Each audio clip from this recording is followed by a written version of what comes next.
Senior ANC members are expected to accompany President Cyril Ramaphosa to the Zondo Commission. Former Eskom CEO Brian Molefe told the Commission Ramaphosa was protecting Optimum Coal Mine when he was ANC Deputy President.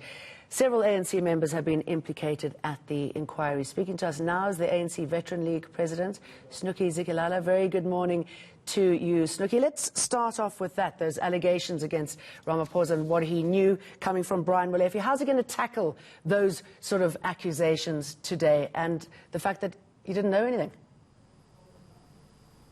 Well, good morning, Jane, and good morning to your viewers.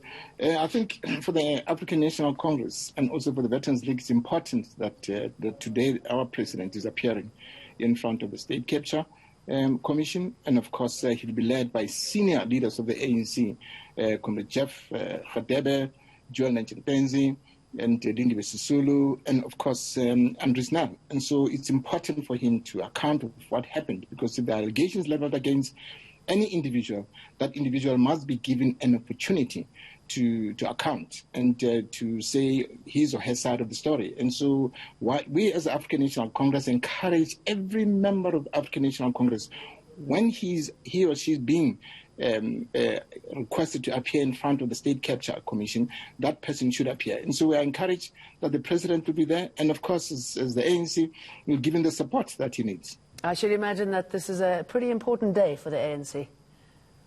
It is very important. It is very important because the first 2 days, as we understand, is that he'll be answering for his actions when he was the Deputy President of the African National Congress, and of course when he's the President of the African National Congress. So especially people will be scrutinizing the deployment committee of the ANC. We as African National Congress believe, especially the Veterans League, believe that there's nothing wrong with deployment committee. If you look at Singapore applies what you call meritocracy.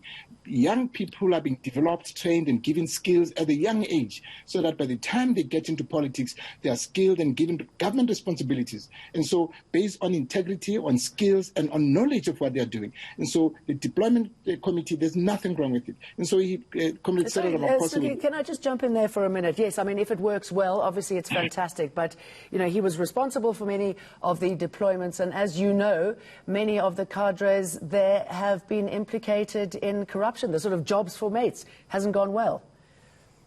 Well, those individuals must definitely account as individuals, because there's nothing wrong with the ANC policies. With ANC policies are the best policies in the whole of our African continent. And so individuals, if they are given responsibilities to lead government, to be DGs, they must account.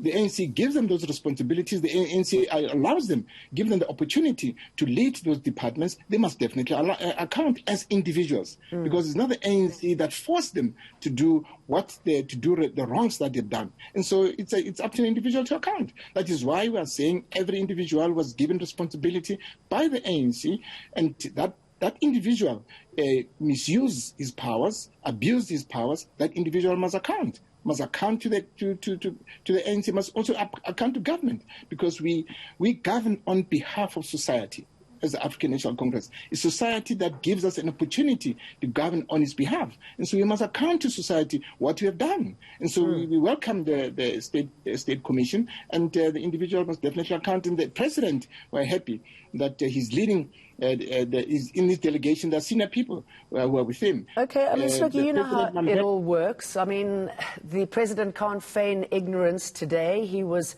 there, very close to what was happening. So what's he going to give us today when it comes to the Guptas, when it comes to state capture? Well, it depends on questions that are being asked. I think he has to be open, he has to be transparent, and we believe that he'll be honest, because whatever he says will come under scrutiny, under intense scrutiny. And so he has to account as the Deputy President of the ANC and also as the President of the ANC. And so we believe that he'll be able to tell society the truth of what happened during his tenure as the Vice President of the ANC and the President of the ANC. It's important for him to do that. And so he has done his research, and of course the senior leaders of the ANC were there with him. They'll be able to guide him and of course give evidence of what happened during those terrible years of the African National Congress. It'll be good to know. Snuki, Zikalala, thank you very much.